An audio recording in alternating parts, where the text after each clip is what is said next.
Yo, what's up everybody? Welcome back to a brand new stream of COKTilYouDrop. And guys, I didn't think that this would be the type of stream I'm making. But my little brother, a little 4-year-old bro is in the ER at the moment. And yeah, I'm just streaming, trying to stay awake, because I want to know what's up with him. Basically, he went into the ER. They thought they knew what it was because, and I'm kind of pissed about this, I don't know how much I should say about this right now, but basically my dad did something without telling us. It was all legal, but he didn't tell us. But basically, long story, and it's not whatever, but basically these people were like, oh yeah, we think we know what the problem is, and we're like, no, it's not the fucking problem. We know what we know that that's not the problem. And basically the doctors are just like, no, we're smarter, we know what to do. And like they always do, as little fucking narcissistic fucking cocksucking bastards. And yeah, little boy now has been sleeping since 4 p.m. yesterday, and it's now 10:30 a.m. the next day. So yeah, I don't know. Hoping little boy wakes up soon, because, well, I'm quite tired. I want to go to bed, and also I would much prefer if he was awake and alive instead of, fucking comatose-like state. And yeah, doctors at first, like I said, they were kind of, let me just make sure I'm not gonna leak my cords. But yeah, doctors at first were kind of like, oh yeah, we think we figured out the problem. It's like, no you didn't. I know for a fact that that's not the problem. And said doctors just kind of ran with it because they're more intelligent than us, don't you know? And we're just some dumb old farm boys, and now all of a sudden, oh shit. Maybe we were actually wrong all along, and you don't fucking say. Maybe you should have been doing what I said and kept doing tests, because clearly I know what's wrong, not what's wrong, I know what's not wrong with them. And if you want to be, I don't know, I'm fucking so tired, my brain is fucking fried. I know what's not wrong with him, so I can tell you that if you're going to be like, oh yeah, this is what's wrong with him, and it's like, no, I know that's not what's wrong with him, because I know, like, I was there when the symptoms went down. It was not like that. Fuck it. I'm just gonna fucking fuck myself. I don't even know. Oh yeah, my bad, guys. My fucking, the game. Yeah, my cords are hidden. They're definitely hidden. Alright. Let me plug in real quick. I don't even know what I'm doing on the stream, if I'm being honest, guys. It's just a stream to keep me awake right now. What happens if I do this? Before I do start this music, and I know it's maybe, I don't know, on my channel I've probably cultivated more of a religious mentality type or whatever than atheist, if you will, but regardless, if you're a Christian or not, if you want to, pray, or at least even if you don't believe, be like, hey, if you are legit, help the little guy out, that'd be dope. If you don't wanna, well, it's the internet.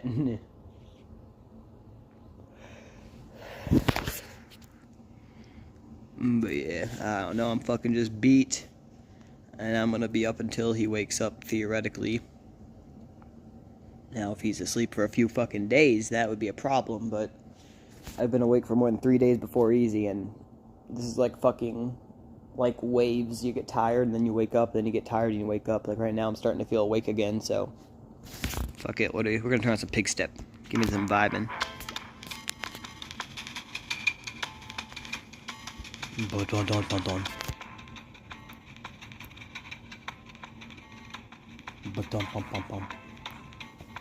Bro, the shadow people and voices are real. What?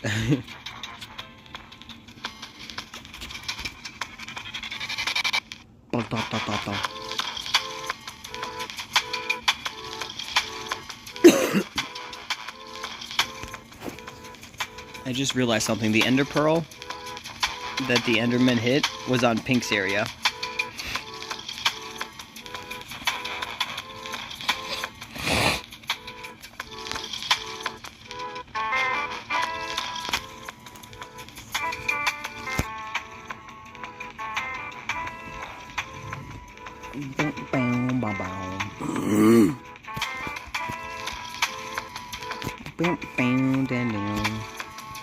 Hey, we slept through the night.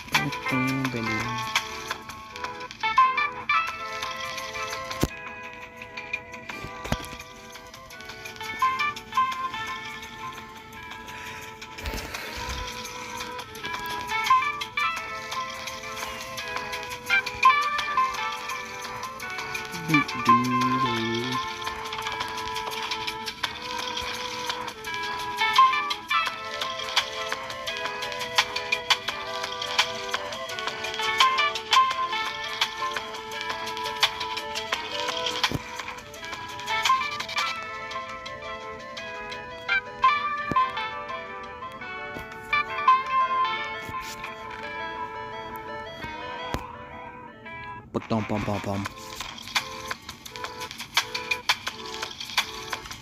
Bum bum bum bum bum. I don't know what I'm doing right now, guys.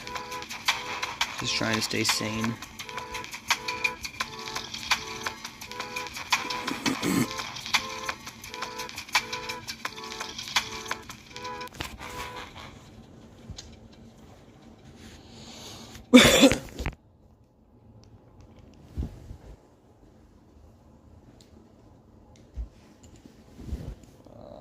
Let me pull my stream up real quick.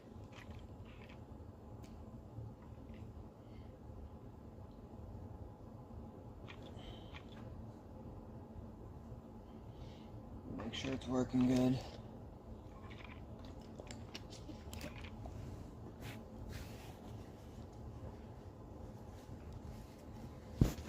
Looks to be working intentional.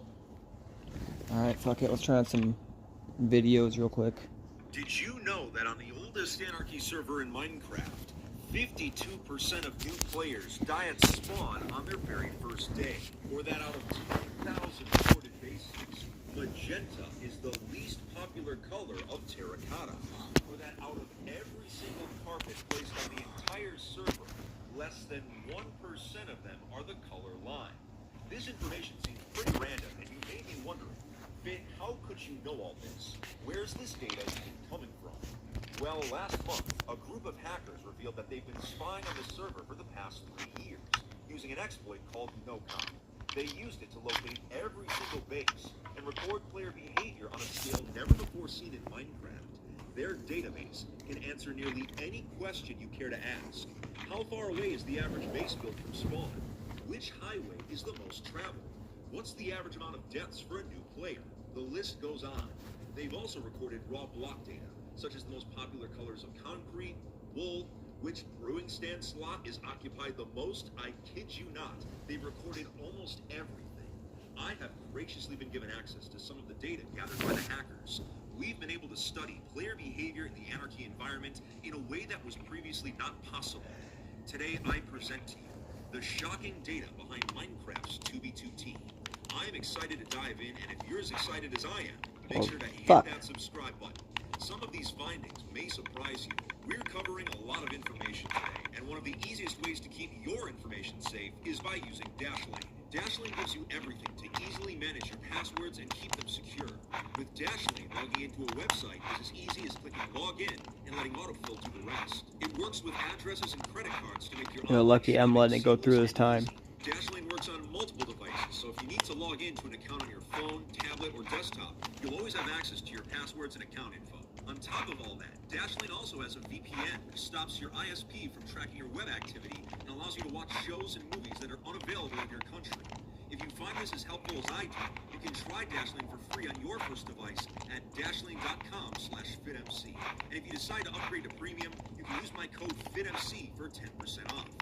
Now then, let's get started. To begin, I want to explain where exactly today's data came from.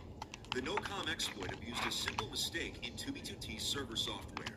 If you told the server you'd punched a block at a particular coordinate, 2v2t would respond by telling you which block was placed at that coordinate, no matter how far away it was. The flaw was abused at an industrial scale and downloaded entire bases by clicking all throughout them. AFK bots standing millions of blocks away would keep punching, one block at a time. They've kept a record of every single one of those events, the time and date, the coordinate, and the block that was there. With over 10 billion of those events spanning multiple years, these data points are an accurate summary of 2v2t builds, averaged across over 10,000 actual bases. All the information in today's video is taken directly from this database and was presented to me by Leisure, one of the masterminds behind the NoCom exploit. All of this information will become available to the public eventually, but I was given early access to it for this video. All data was taken from March 2020 to July 2021, which is when NoCom had the highest resolution data records. First, we're taking a look at player behavior based on roughly 300,000 Minecraft accounts. Out of all players that join for their first time, 52% of them are killed by the environment. Only 25% are killed by another player, proving that spawn itself is actually more dangerous than PvPers. The average player dies around 4 times on their very first session. New players will play for around 45 minutes before either quitting or getting disconnected. What's interesting is that by looking at the graph of player session time, you'll notice there's a plateau at the 15-minute mark. This is because the timer for getting AFK kicked from the server is 15 minutes. 11% of people that join for the first time do absolutely nothing and then get kicked automatically. The reason for this is that waiting in the server's queue can take hours, so it's common for players to join queue and then leave their computers running. They'll sometimes get logged in before they return, so this 11% are the ones that don't make it back in time. How sad. 48% of new players never send a single message in public chat. And considering how toxic the server's chat is on a regular basis, that's probably for the best. The player that has sent the most chat messages according to the NoCom database is Pyru, who has sent an astounding 177,000 messages. Out of all the new players, how many of them will become server regulars? Well, 46% of players that join once never return. This can be seen on the percentile chart, which shows that only 25% of new players log in at least 5 times. If you were playing once a day, I would argue it would take 30 sessions to become a server regular, which would mean only 7% of new 2v2t players actually become regulars. In this chaotic wasteland, not everyone has what it takes. Now that we've explained new player behavior, let's move on to highway activity. Since the NoCom exploit was tracking over 300,000 players in real time, it made it possible to see which highways were the most traveled. We'll start with the overworld directions first. For years, the community consensus was that the eastern overworld highway was the most traveled, and the western was the least. But the NoCom data has revealed this is not entirely correct. Going in order from most traveled to least, on average, the eastern highway, shown in blue, is the most popular, followed in second by the western highway. The southern canal is in third, and the northern highway is in fourth, as the least popular direction. North being last is kind of funny, considering the physical highway itself goes farther than the other 3. Moving on to the nether highways, the results are very identical to the overworld, but with much more variation on a weekly basis. What's interesting is that the nether highways don't actually have a consistent ranking of which is the most or least popular. Each direction had at least one week as the most frequently used highway, but otherwise the order of east, west, south, and north still remains in the very long-term averages. Something to note is that anytime I released a video about a specific highway over the past 2 years, you can actually see player activity spike in that direction. For example, after my Eastern Highway video, you can see the player activity in that direction, shown in blue, rise dramatically. So we've now observed new player behaviors and which highway directions are the most popular.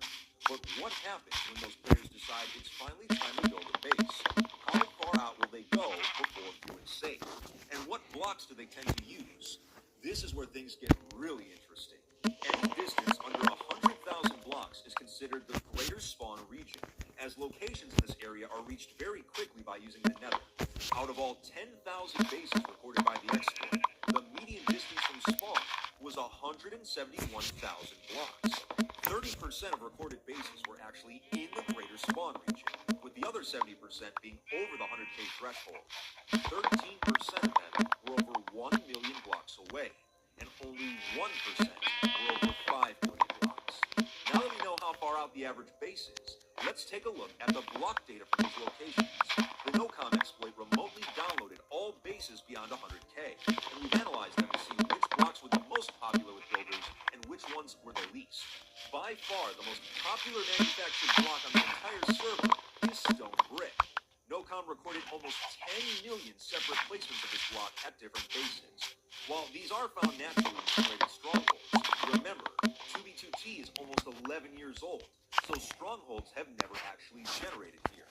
The least popular manufactured block is the red sandstone slab, but if we're only counting full-size building blocks, magenta terracotta takes the record as the least popular. Now, let's take a closer look by breaking down the blocks by type. When it comes to wool, the default white was the most commonly used color, followed in second by black. Magenta was the least popular color, accounting for less than 1% of all recorded wool blocks. When the wool was turned into carpets, the results were pretty identical. White and black were the most popular, but this time, lime was the least popular color. Carpets are most commonly placed to make map art, which lines up with white and black being popular colors. Moving on to concrete, white and black continue to take the top spots, with the least popular being brown. But if we look at concrete powder, the results look quite different.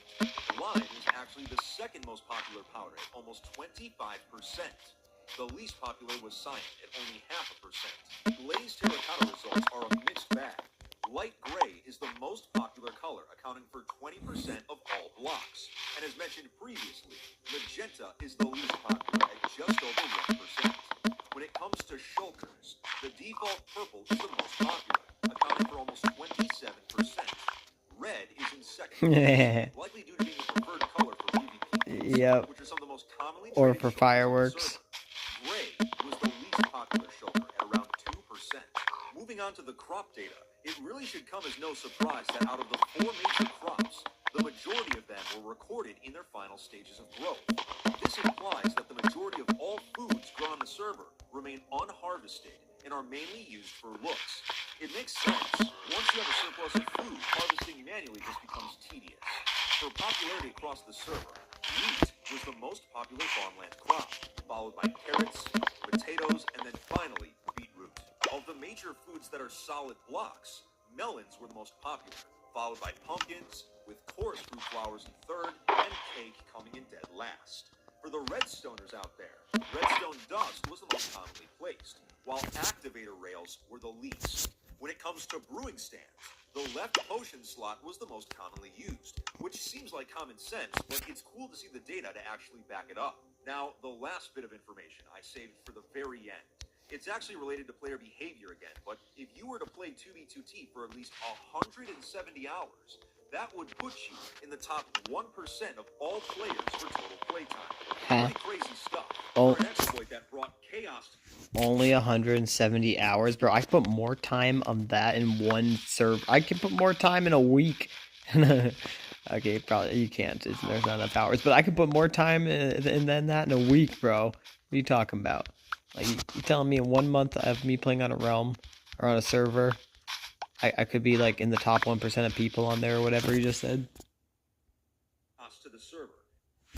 The brewing stands. I'm too tired. The potion slot was the most commonly used, which seems like common sense, but it's cool to see the data to actually back it up.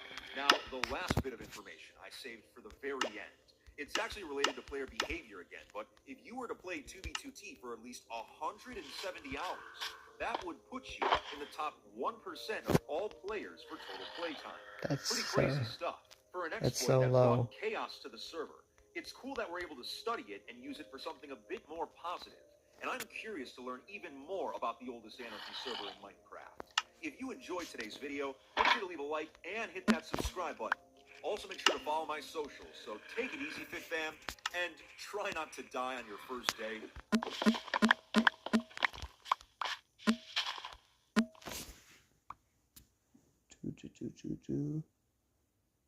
Fuck it. What you do today changes what you need. Bro, do you think I care about you?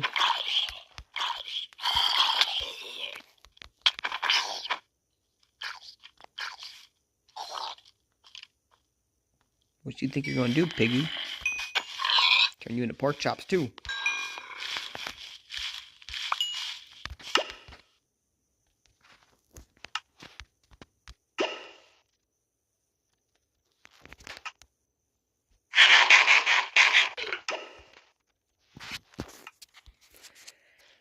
Alright, I need to stop hearing noises from 2 devices. I turned it up for the music. And now I just hear mobs.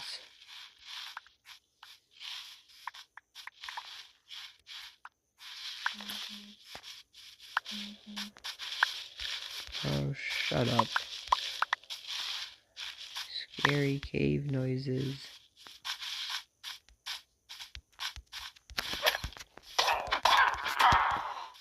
She poisoned herself. What a dumb witch. I mean, that was an insult. She is a witch. The dumb part was, though.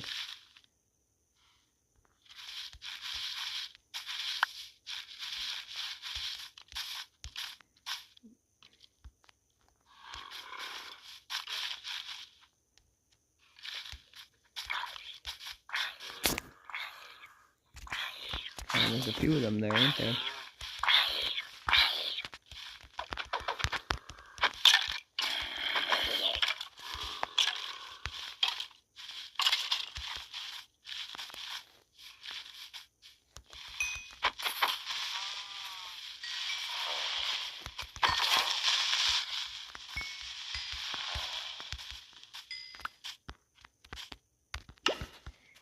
Yeah, your inventory's full again. Uh-huh. It always is.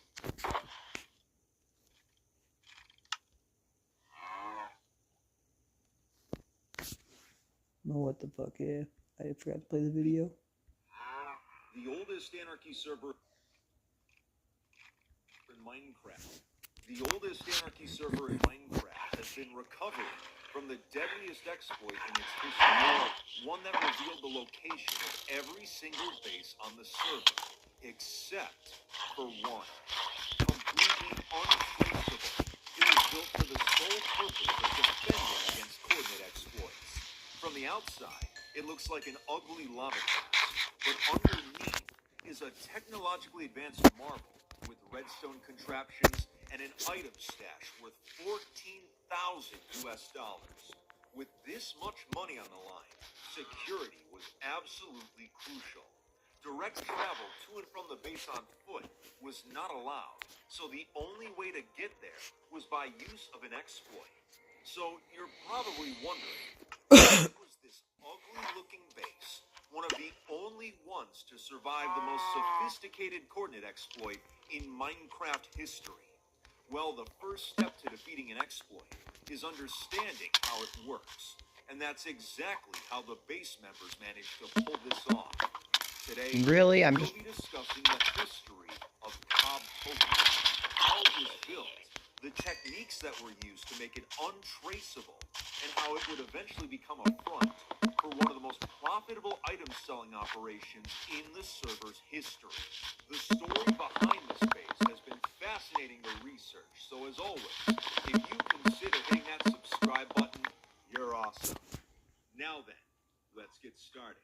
If you haven't seen my previous video about 2b2t's most powerful exploit, let me sum it up real quick. In 2018, a group of hackers named Nerds Incorporated discovered a vulnerability and used it to create an exploit called NoCom that allowed them to track every player's location on the server in real time. This gave them the coordinates to every single base and item stash. If you had no knowledge that it was happening, there was no way to defend against it. That being said, our story begins in 2020. A 2b2t player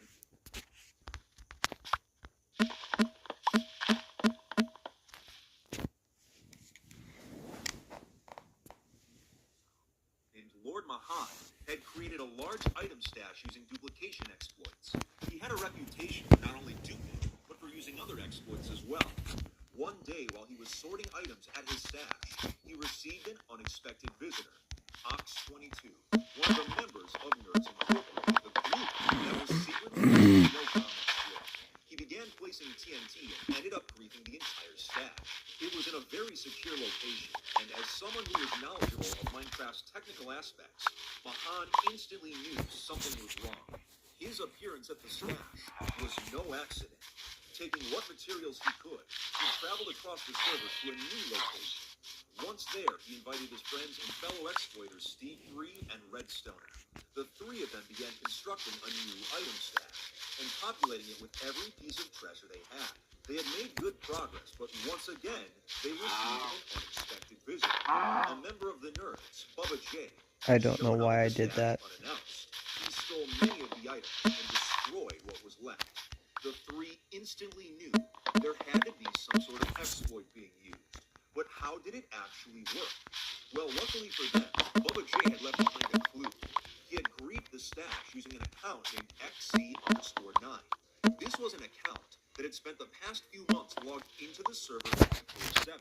There had actually been numerous accounts that had been AFK at all times, and one of the only players to notice this was named ZeroNet. After he identified many of the different AFK accounts, he tried to warn the community that they were being used for an exploit. Everyone had written him off as crazy, but Mahan realized that he may have been onto something. The fact that Nerds Incorporated owned all of these AFK accounts and had managed to grief two of his previous stashes meant that there must have been a connection. While the exploit was not understood, the three friends knew that as long as those AFK accounts were online, anywhere they traveled to was not safe. The only way to stop the Nerds exploit was to use one of their own. They began testing a server lag exploit that would freeze the network traffic for about 20 seconds. During this time, all data packets sent by players were queued up, and when the network unfroze, accounts that had sent the most packets were the first to get kicked. It just so happened that the AFK accounts being used for no-com were sending the most packets. They were the first to be kicked back into the queue. While those accounts were waiting in line, Mahan and company could safely travel without being tracked.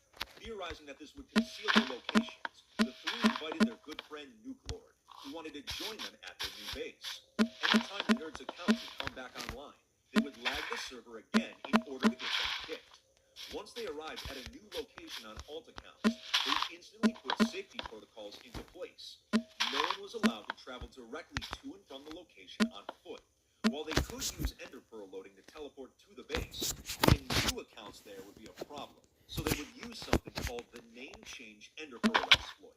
In Java version 1.12 and earlier, the owner of a thrown Ender Pearl is determined by username. Let's say you had an account named Steve, and you threw an Ender Pearl into an unloaded chunk. As long as that chunk stayed unloaded, the pearl would be frozen in midair. In that time, you would then change the name of the account to something other than Steve. An alt account would then take the name of the original, and when the frozen pearl was finally loaded by someone else, it would teleport the new account instead of the old one. Name changes in Java Edition can take 30 days, so while it was a slow method, it would allow them to travel to and from the base without being tracked by the no-com exploit. They also made a rule that absolutely no nether travel was allowed at the base, as even just loading a nether chunk could leave enough of a trace for them to be found. At this point, the group felt safe enough to begin working. Nuke Lord would be responsible for designing the base. The other three would research more about the Nerds exploit, attempt to discover its inner workings, and potentially create a version for themselves. TNT tubers were used to create a massive hole all the way down to Bedrock, which was then covered up by a giant lava cast. This would make it so that if the base was stumbled upon, it would already appear green. Underneath, auto farms were constructed as well as an area for testing out new exploits. More members of the base would be brought on, and they were teleported in using the Pearl exploit. As 2020 continued, more research was being done in order to uncover the Nerds exploit, and progress was being made. During this time, Steve 3 would actually discover a new item dupe that was incredibly powerful. This dupe, involving donkeys, allowed them to create a surplus of items very quickly. They kept the dupe private, and members of COKTilYouDrop began creating as many items as possible.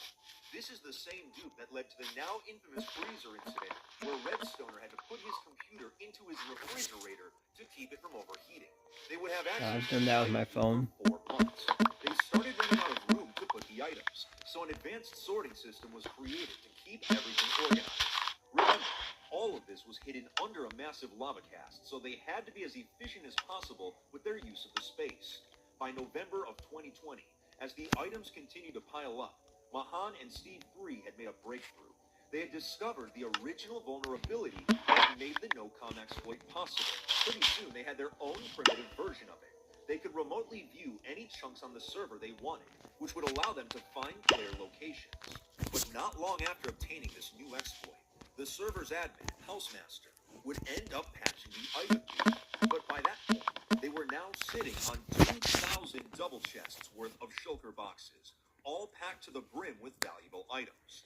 This was far more than the group would ever need or be able to use. In recent years, selling items for real-world money has become practice on the server, with many individuals directly advertising their shops in public chat. Redstoner ran the numbers, and based on what other shops were selling for, the stash at COKTopia was worth an estimated $14,000. They were sitting on one of the most valuable stashes on the entire server, and it was completely untraceable. Since many other groups had their stashes Throwing my phone on accident. spawn masons over the course of 2020, there was less competition for selling. So Redstone began moving items out of the stash using Pearl teleports and selling them at locations closer to spawn. Business was alright at first, but there was still a lot of competition from shops that survived the griefs. He needed some sort of advantage to stand out from the rest. Well, in 2021, he would get one. Mahan and Steve 3 had improved their version of the coordinate exploit to the point where they could now track individual players one at a time.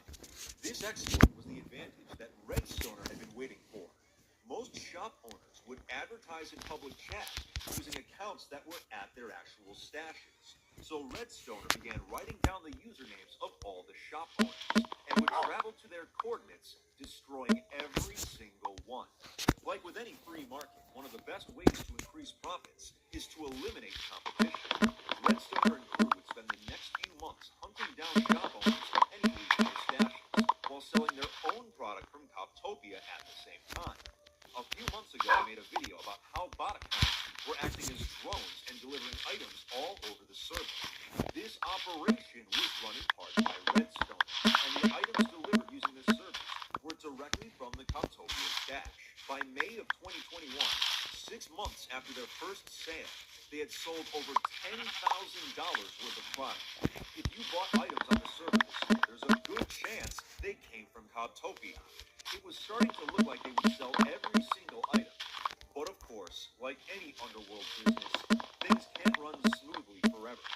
2 of the members of COKTopia that had been invited after the base was founded had quietly leaked the coordinate exploit. This single act is what eventually caused NoCom to go public, driving the server into a panic. Knowing that the players that betrayed them might eventually return to COKTopia to destroy it, the remaining items were moved out as fast as possible. They were transported to an undisclosed location for safekeeping. What became of COKTopia is unknown. Redstoner would speak with Leisure, one of the players that had been working with the real NoCom exploit, and he confirmed that COKTopia was not in their database, meaning that the original safety protocols had actually worked, and they had stayed off the radar.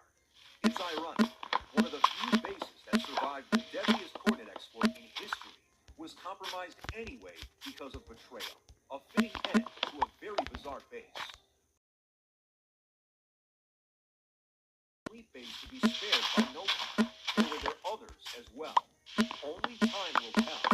Well, if you enjoyed today's video, you better be hitting that like and subscribe button. Also follow my socials, so take it easy, Fit Fam, and stay alive out there. 5 bowls, $5, 0 leftover. It's no secret that the oldest Anarchy server in Minecraft is one of the most chaotic places in all of the Minecraft community. So would you be surprised to learn there's an underground fight club where new players are forced to fight each other barehanded? It might sound harsh, but there's a reason they're fighting. The winners are given high-level gear and shulker boxes that would otherwise take a very long time to obtain. New players have a chance at becoming established, while the experienced ones get free entertainment. As soon as I discovered that these fights were taking place, I became highly interested in learning more. So today on 2D2T, I'm going undercover as a new player to sneak into this Minecraft fight club and learn more about the history of this bizarre practice. Since this will be my first time at the club, I will be forced to fight. I have no idea what to expect. Before we get started, though, it's appropriate that we'll be in a fight arena because today's video is sponsored by Frag Pro Shooter, the best shooter game of 2020, designed for mobile devices with more than 30 million plays. Now then, let's get started. Here we are on 2D2T. I'm on my alt account, Casa Maestro, which at the time of me filming this is currently an unknown alt. So this is how I'm planning to sneak into Fight Club tonight. The history behind the club's pretty fascinating. It all started with a player named Ken. That's not his actual Minecraft username, as you can clearly see. But he's been running these fights since 2017, but it wasn't until recently that the club really took off and started gaining traction. New players are given one totem and enter the ring to fight each other barehanded. The first person to pop their totem loses, and the winner is given a shulker box of high-level gear. So it's a great way to obtain endgame items as a new player, but the hard part is actually finding the fight club. It's in a new location around spawn every single week, and almost always ends up getting grief when the coordinates go public. So I have a feeling the same thing is going to happen tonight. I got into contact with Ken after I actually found some Fight Club map arts during one of my Sunday morning live streams. He will be the only person there tonight that will know my true identity. This portal right here is the closest one to the coordinates I was given, so hopefully it puts us within walking distance of the Fight Club. Gotta love that little jingle. I think I've heard it like 30 times now on 2BTT accounts. That's pretty funny. All right, it should be this way. Check that out. All that grass has been bone meal. That is not natural, so this has to be a place. All right, let me just get my boat here. Now let's check out how crazy this Fight Club arena is. I wonder if it's... Oh, they went fancy on this one. Look at all those diamond blocks, man. That's insane. Oh, the beacons coming out. Wow. Of all the fight clubs that have been held publicly, this one is definitely going to be the fanciest one. I mean, look at it. It's a full-on sporting event at this point. This is not an underground fight club. Look at that. Oh, that looks sick. So now that we've located the actual arena, it's time for us to actually set a bed nearby in case something goes wrong during this fight club tonight. Like if we accidentally get killed, it'll be nice to have a respawn point close by so we can just walk back. Let's see, anything? Oh, no wool. Oh, perfect, a bed. And there's some gapples in here, so I'm just going to take those. I slept in a bed, and I configured my hack client to excel at unarmed combat. I really think we're going to knock some people out tonight. They won't see it coming. Oh, would you look at that? My old pal Sal is the first guest to arrive. He doesn't know that this is me right now. I should probably message him in a little bit to let him know. How you doing, man? Yeah, we haven't seen each other on 2B in a while. The coordinates have gone public, so people are going to start showing up really soon. That ocelot-looking guy is Jay Feather. He's the one that actually built this entire arena in like a matter of days, so it's pretty crazy that this whole thing came together so quickly. There's Ken, quote-unquote. So now that the founder is here, the fights are actually going to begin. As people arrive, we'll see how many fights you can get through before the griefers eventually show up. It's time for my first match. Wait, I'm fighting Sal first? Oh boy. Even though Sal's my friend, I have to fight him right now. This is my first time at Fight Club, so it's nothing personal. This is just for the spirit of the club. All right, you ready? Mano a mano, baby. Are you ready? Right, kill aura, engage. Now, critical hacks no longer work on 2B, so I'm going to have to start manually jumping. Oh, there we go, to land all those crits, because whoever lands the most crits wins. And my kill aura is making me automatically face my opponent, so this is looking really good right now for us. Really good. There we go. We only lost 3 hearts. GG, Sal. GG. Man, we killed it that first round. I really think my hack client setup right now is truly ideal for unarmed combat. I think it's going to carry us through all these fights tonight, which there's still a lot more. I have 2 more fights to go tonight.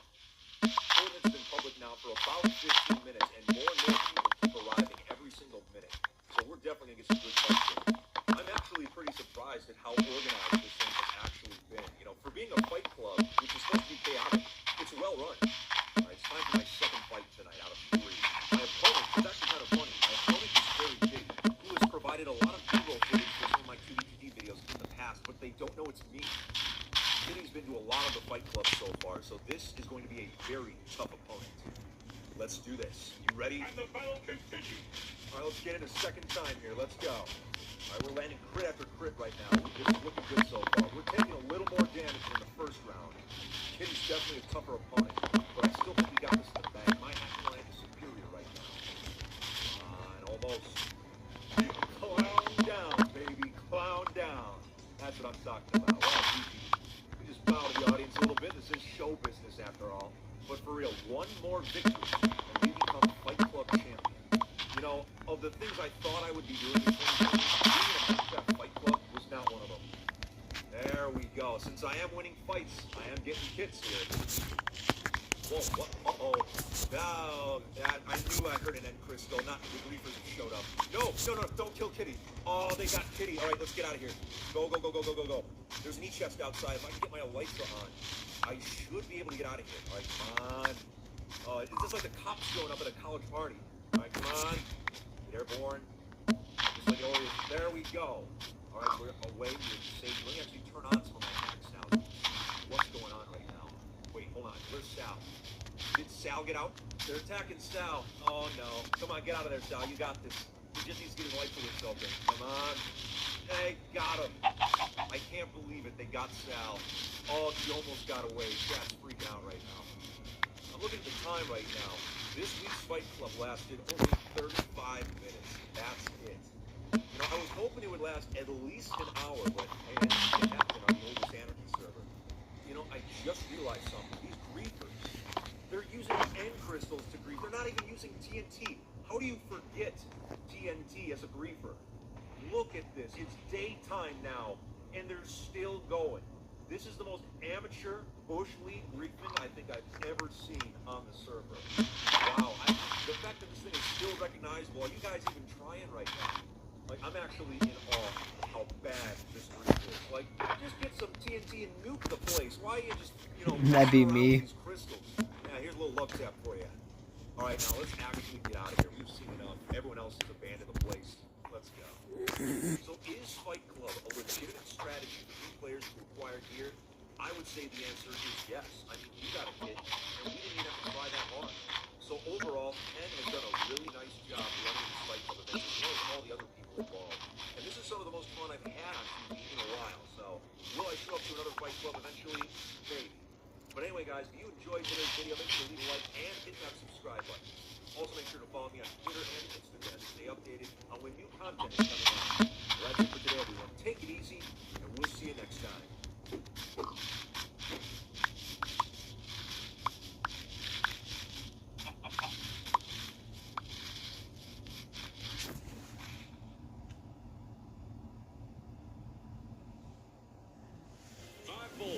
$5, $0. Oh my fuck. $5 bowls at KFC. What you do today changes What you are looking at is the notorious lava wall on the oldest Anarchy server in Minecraft. After years of failed attempts, it has finally been completed, and it wasn't easy. Completely surrounding the spawn region, it starts up at build limit and flows all the way down to Bedrock, preventing unarmed players from escaping. So, what exactly is this thing? Who built it? Why would they build it? And why is it seen as such a big deal? The history behind the lava wall is pretty fascinating, as many server regulars thought that completion of it would be impossible. But one person who was in the right place at the right time managed to unite players to accomplish this insane goal. Today I'll be telling you the story of how 2v2t's lava wall came into existence against all odds. But before we get started today, I'd like to thank Dashlane for sponsoring today's video. Dashlane makes it easy to keep track of everything. They fill in all of your personal info like address. We did 2,000 to support the channel. If you're in the stream, I'll probably do that later, bro. I'm a little too tired right now if you're not in the stream. You were already the whole time, even in your live stream. True. True.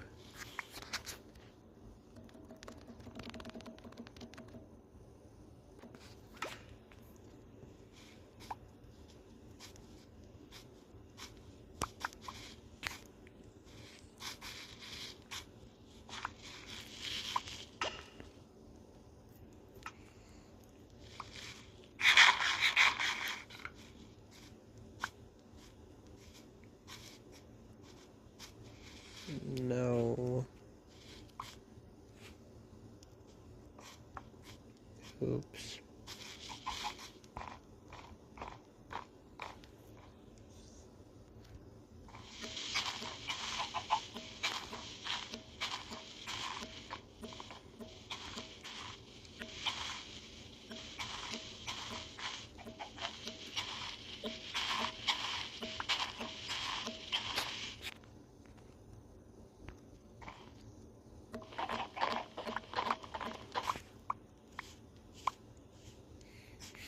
But if I'm still...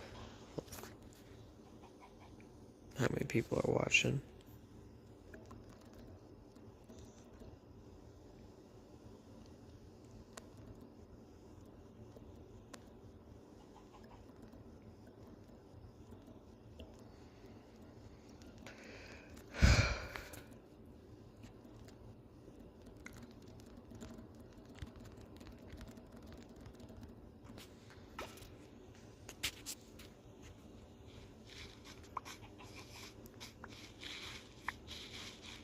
Let me check out this mountain real quick.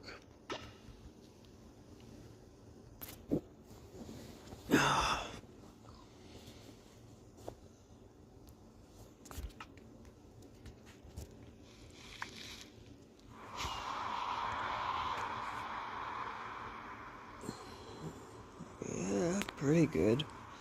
Obviously not all done yet, but it's looking pretty decent at the moment.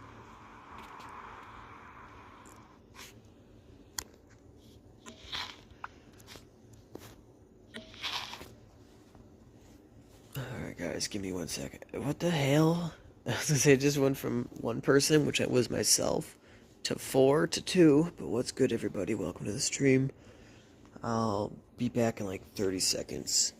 I need to get a drink, I'm dying.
Yo.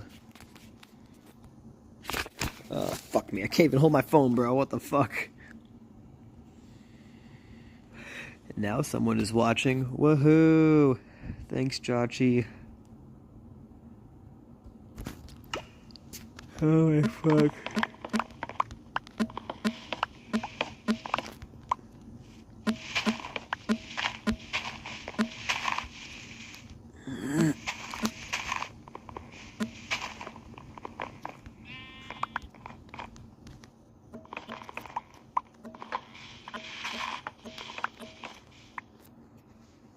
I gave a like. I don't know if that helps, but yeah, it does, homie. I mean, I don't know if it really, yeah, whatever, helps a lot, but the streams show how many likes I have.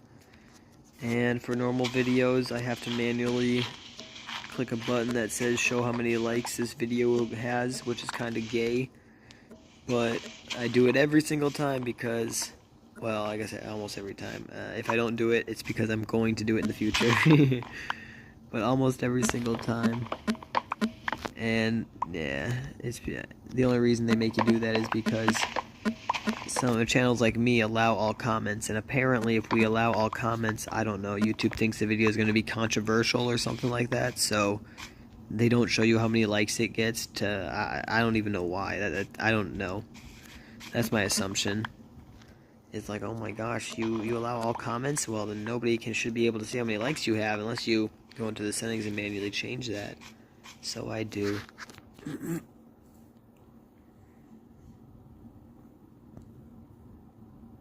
With this test, I can see how long a stream is delayed.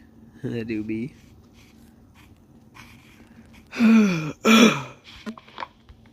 Yeah. Make sure you're fast forwarding it as much as you can to make sure you're at the live area of the stream.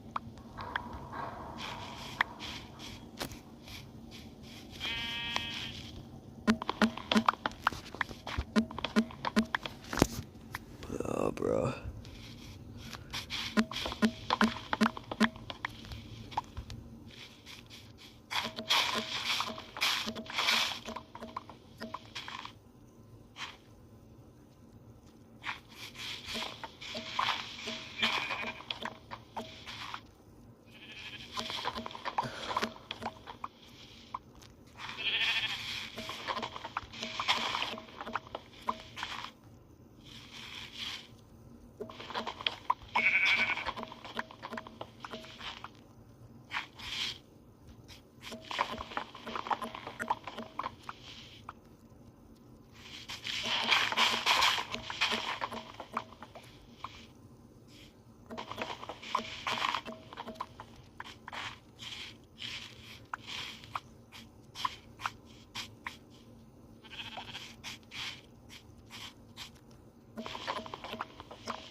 5 seconds, pretty normal. Nice.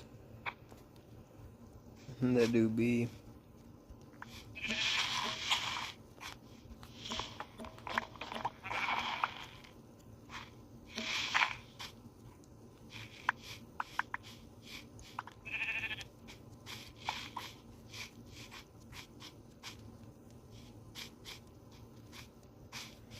Alright, I'll try to find the chords. To your base, but I won't leak them if but I won't leak them. I find it and LOL, send it to you. Oh, okay.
Not a person left the realm, no.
Holy crap.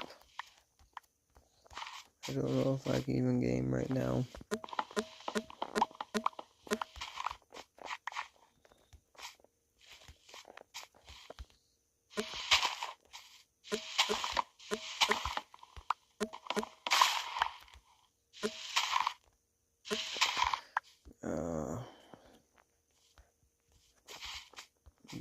Fuck.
Jachi, I don't know about this stream, but definitely when I'm more awake, I'll be down to fuck up some more withers with you, if you want.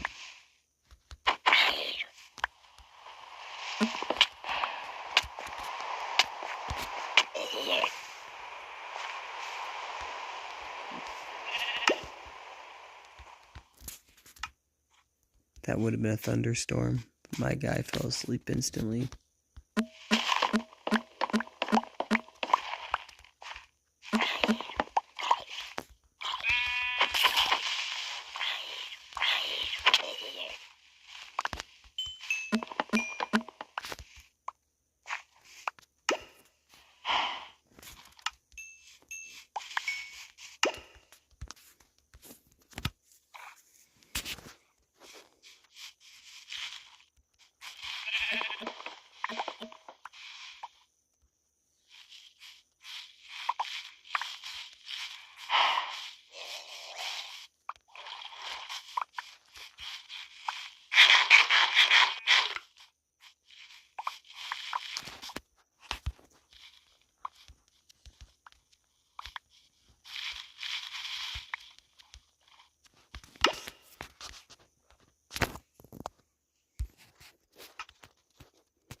Yo, cat with internet access, how you doing, my homie?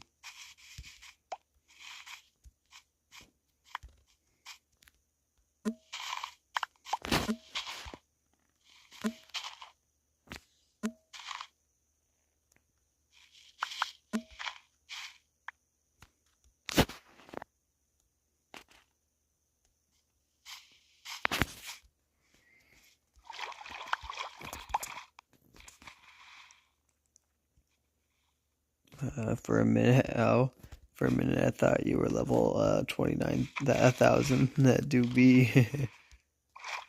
That's funny. Yeah, it's a texture pack that's supposed to have a lot of cool features in it. I can't show everything because one might expose where my base is, but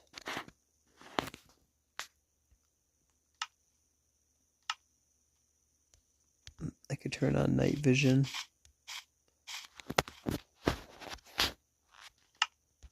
And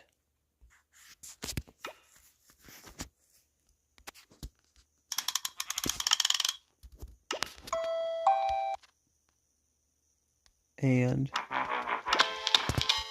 can listen to pig steps.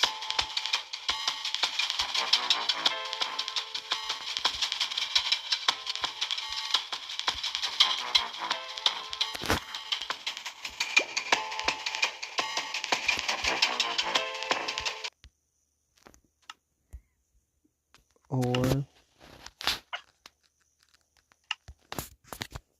I can see it's all online like Java. The music player kind of goated. Heck yeah. I think so too.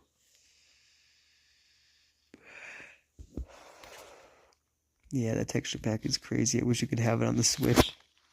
Right? Honestly, that would be dope as heck.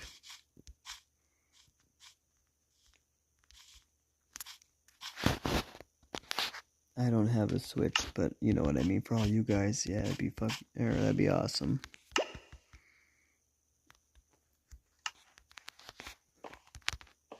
Oops.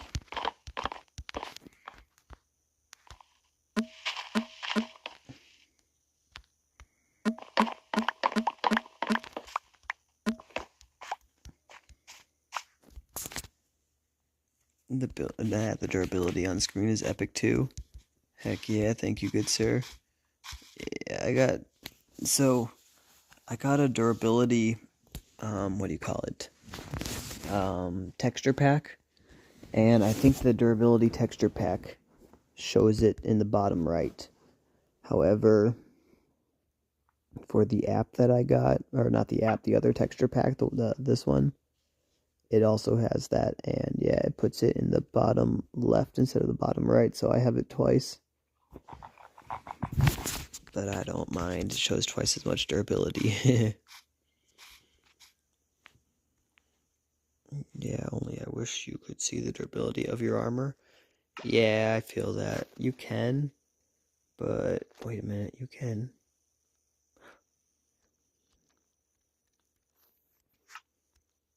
Okay, you can. You just gotta hold it. Sadly. But yeah, it's not the easiest to do.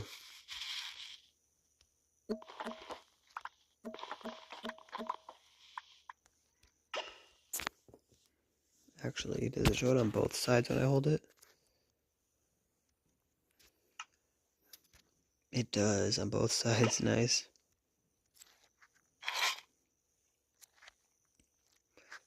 Really? But like, look at this, guys. If I click on my... What? I don't know, maybe I'm retarded. I could have swore I could see it that way. I don't know. No, it's in chest. That's what it is. When you put a pickaxe or a tool in a chest, which is kind of weird. Like, why doesn't it work on in your inventory as well? Why does it only work in a chest? But oh well. Yo, cat with internet access. Why don't you join the server? Yeah, bro, homie, why don't you join? I mean, you're more than welcome to. But I know he's usually a you might just stick to his usual, that usual world. Holy crap, I can't think, but oh well. I'm just gonna keep cutting down trees.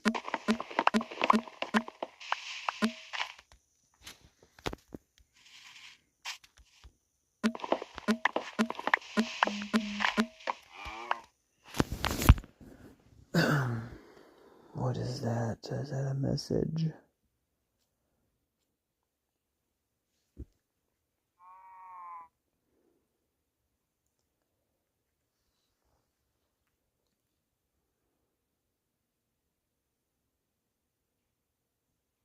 Nope. No message. Fuck.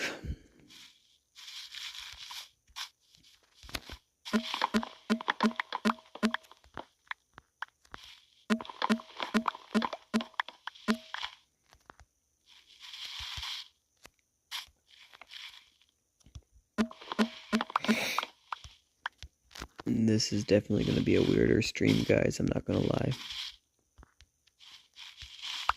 And compared to my usual streams, it's going to be a dead one.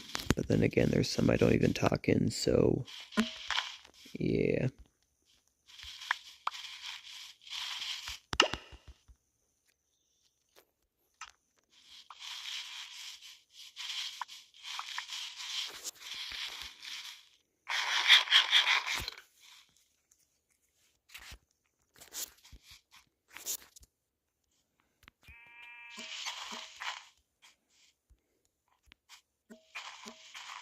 There's a third mysterious viewer.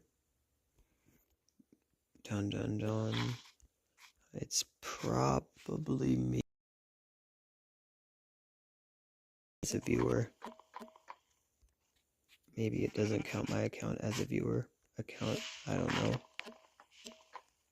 Or if it's not me, it could be somebody else using like Google or some sort of internet browser and then searching youtube.com on it. Because if you do that and you click on a live stream, you cannot comment for some reason.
Oh, someone joined. Woohoo. Oh. Yeah, I don't know if it's if it is me or if it's somebody else. I joined, but I'm on that hardcore grind as always. Yes, sir, you good? I feel that.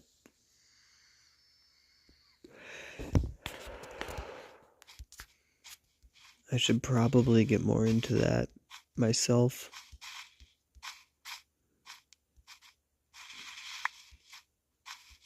Yo.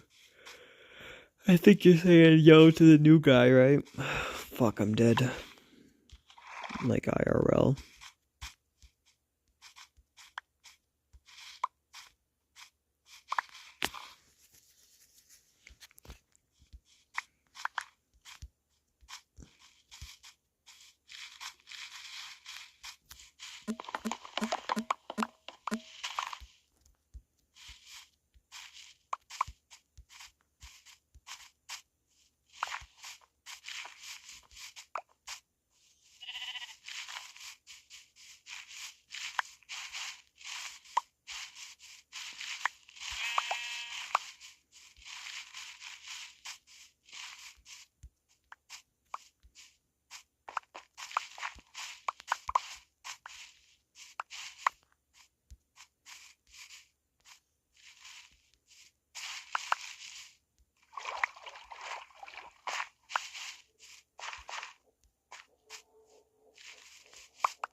Now then, let's get started.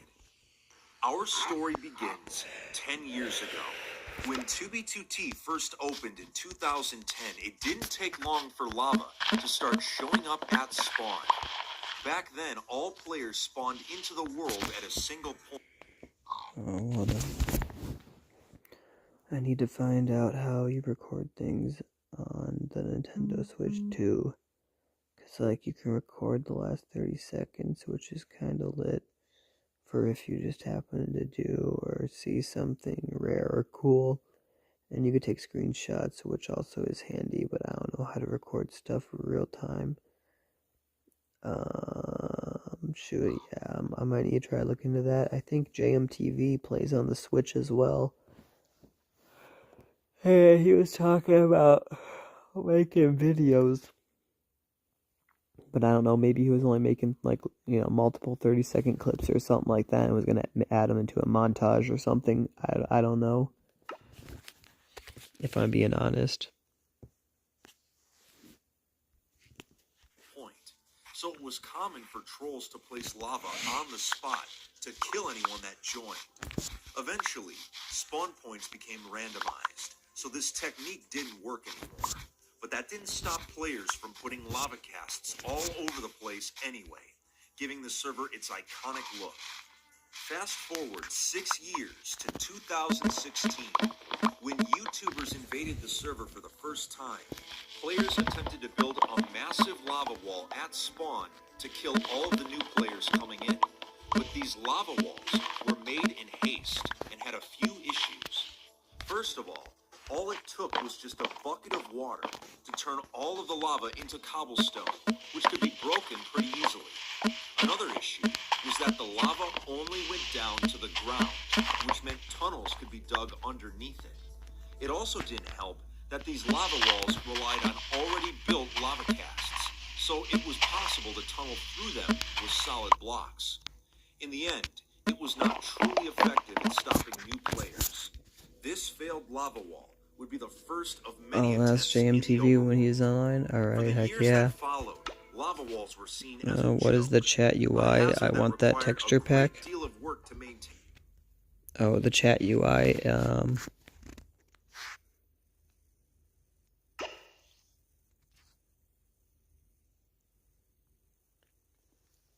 come on. It's called Desi or something like that. Desia, something like that. This right here.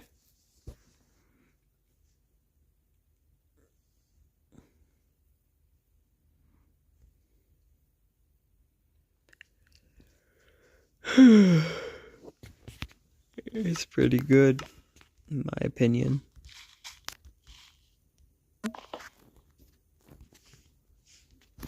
maintain, only to be foiled easily. There just wasn't a good enough Oh, reason to yes, build sir. one long term. But in 2018, a series of crazy events would begin that would culminate in the creation of the modern-day lava wall. If you've seen my History of Incursions video, you probably remember 2018 as being the last year of spawn incursions taking place. If you didn't know, incursions were events where groups of players came together at spawn in order to take control and accomplish a goal, usually involving a massive build of some kind. With the 7th incursion ending in a spectacular failure due to infighting, there were doubts that another one could be pulled off successfully. In 2019, 2b2t was picked up by the YouTube algorithm and caused thousands of new players to join the server. Several people tried to start their own version of the 8th incursion all at the same time, which caused mass confusion. All of these projects either failed or were abandoned, except for one. A 2b2t player named Baki was given control of one of the failed 8th incursion groups. While many players had quit, there were still a lot of people that wanted to be involved in a big event scenario. Baki came up with the concept of the Infinity Incursion, or II for short. A group that operated like a normal spawn incursion, but was not part of the sequentially numbered ones. It would be its own separate entity. The II knew that they had to do something that would make the 2b2t community take them seriously. Baki decided that first, they would make a giant version of their logo made out of obsidian in order to draw more attention to the group. Their infinity symbol was massive, and at the time, was the largest handmade symbol built on the server. But after another group, the Spawn Masons, utilized automatic building bots to make their symbol, the II began work on a new project in 2020, Operation Black Sky. Their goal was to completely cover spawn in a massive obsidian roof, which would cause players to spawn on top and not have an easy way down. It would also cause the terrain beneath it to be pitch black, so new players without Fulbright hacks would not be able to see anything. It would also cause mobs to spawn, which would further harass new players. The construction process was intense, with players working around the clock just to fill everything in. Eventually, Black Sky was completed, covering the vast majority of 2b2t's randomized spawning locations. But even after this major accomplishment, members of the group still wanted more. They wanted to build something that had not been built before. And that's when Baki knew it was time to do what every other group in the server's history had failed to do. Make a complete lava wall around spawn that would go from bedrock to build limit. Operation Lava Curtain was about to begin. The foundation was already there. 2b2t player Thieves and Sound had already created a massive trench at spawn that went all the way down to bedrock. This would allow lava to flow from build limit all the way down to Y level 0, making it almost impossible for new players to get through safely. The project was going to require 48,000 lava source blocks, plus an additional 200,000 pieces of obsidian at build limit that would protect the source blocks from being griefed or removed. Over a period of 10 days, 80 people worked around the clock to place all of the lava and obsidian. By the end of the 10 days, the most sophisticated lava wall in the server's history had been completed, going from build limit to bedrock, something the player base had thought to be impossible. The Infinity Incursion proved their legitimacy. I don't think anybody would think that's possible. It's honestly quite legitimate. Does the wall actually work? To test this, I'm going to log into 2b2t with a brand new, fresh account, just to see if we can get past this thing. Here goes nothing. All right, here we go. And would you look at that? We spawned just barely past the obsidian skies, so that's one less thing we have to do right now. All right, the lava wall is about 500 blocks this way. as we get closer to the lava, I just want to say, if you're enjoying the video so far, consider hitting that subscribe button. As I always say, no pressure, no pressure. And there it Isn't that is. Sal's thing? You don't really get a feel for how massive this thing is until you're literally standing right next to it. So let's get closer. So far, there doesn't seem to be a safe way through. I mean, I see some bridges trying to go through the wall, but without gapples, we can't really do anything. Someone had the right idea, but it looks like we can't really get through that easily. Darn it. But that gives me an idea. You know what? Let me find some dirt and some gravel real quick. I have a plan to get through the lava wall. Okay, even people like me have to get their hands dirty once in a while, okay? All right, it looks like this tunnel is partially complete. It doesn't go all the way through, though, but what we can do is first, let's plug up the sides of the tunnel so that way we don't touch the lava on accident. Now, if we were in vanilla, we would not be able to get through this. But because I'm using a hack client, I can actually use FreeCam to interact with blocks in unusual ways. Using FreeCam, I can get outside of the tunnel and start placing the block. But in order for this to work, we need to actually wait for a lag spike. And if I keep spamming the block, just walk up a little bit closer, this ought to do it. I don't want to get burned, so like I said. Here we go, let's try it. Come on. It worked. Okay, so this might take a while, but we can get through the lava tunnel by doing this, by interacting with these blocks. Look, it's right there. Freedom is right there. Okay, we can do this. Let's just start spamming. Come on, come on. Slow and steady progress is still progress as far as I'm concerned. One more block to go. Look at that. Come on, we're so close. Someone turn on a lag machine or something, man. Let's try the bottom. Wait, hold up. I think that did it. Let's just break this dirt. Oh my God. There it is. We did it. Oh, freedom. Wow, so, I mean, even an experienced player like me had to use hacks just to get through that lava wall, and it took a good 20 minutes from spawning in to actually getting out here. Ooh, there's a skeleton. Let me take care of this real quick. Maybe fighting that skeleton was not a good idea, but I've been thinking about this. The Infinity Incursion with the Obsidian Sky and the lava wall combined, it seems like they're trying to funnel players into the nether. Why would the II be trying to funnel these players all into the same place? I feel like they're planning something, but I guess we'll just have to wait and see what they have in store. But if you enjoyed today's video, make sure to leave a like and hit that subscribe button. Also, make sure to follow me on Twitter and Instagram to stay updated on when new content is coming out. But that's it for today, everyone. Take it easy, and if you plan to play on 2B, just make sure to stay alive out there.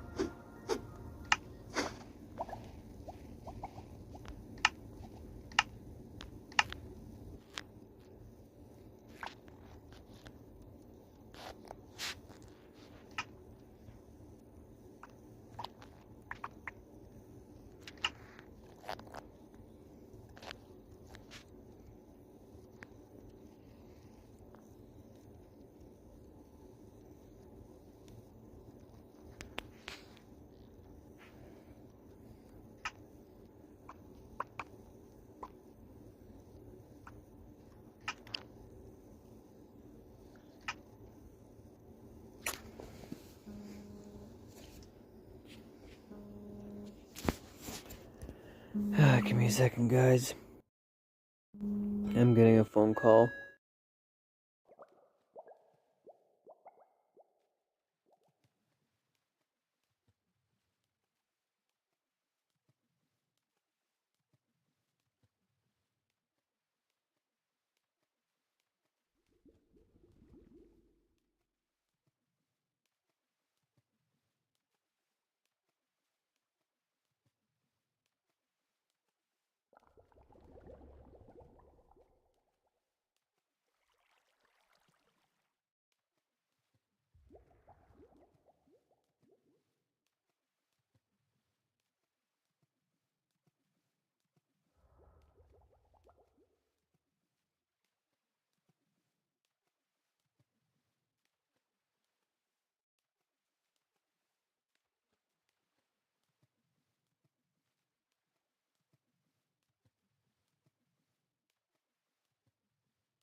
I don't know, guys. Everybody keeps saying I should go to sleep. I don't want to go to sleep. I want to figure out. I want to know what's wrong with my little brother, but it's not fucking happening right now, apparently.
Not a person, 69,420.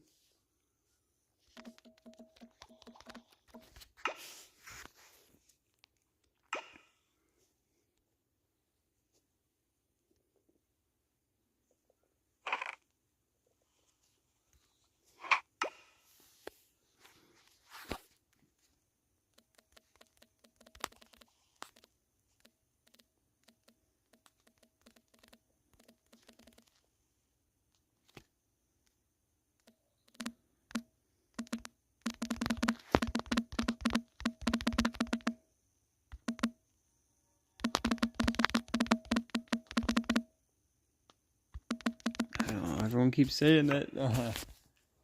And then I'm going to also have kids here in a few hours I'm going to need to watch and be alert with and make sure nothing happens with them. So I should probably sleep as well, but I don't think sleep would be good because I don't know if I'll, one, want to wake up, and two, I can stay awake for days, so I've only been awake for like, what, day? I'm fine. This ain't nothing.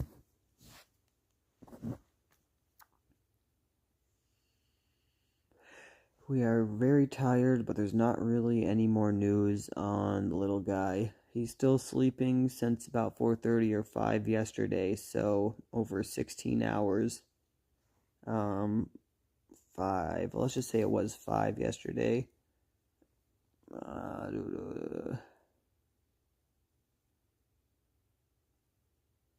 Damn.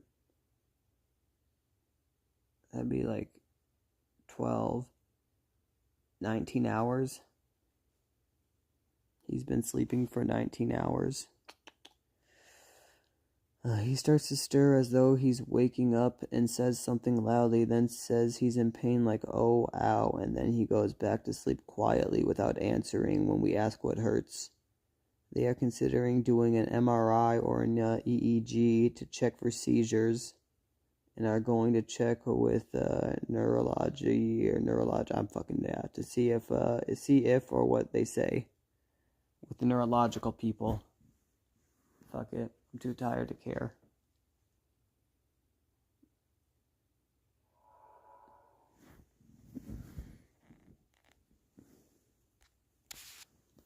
But with that being said, guys, I'm going to end the stream here. I don't know what I'm fucking going to do. I could stay awake. I could go to sleep. I don't fucking know.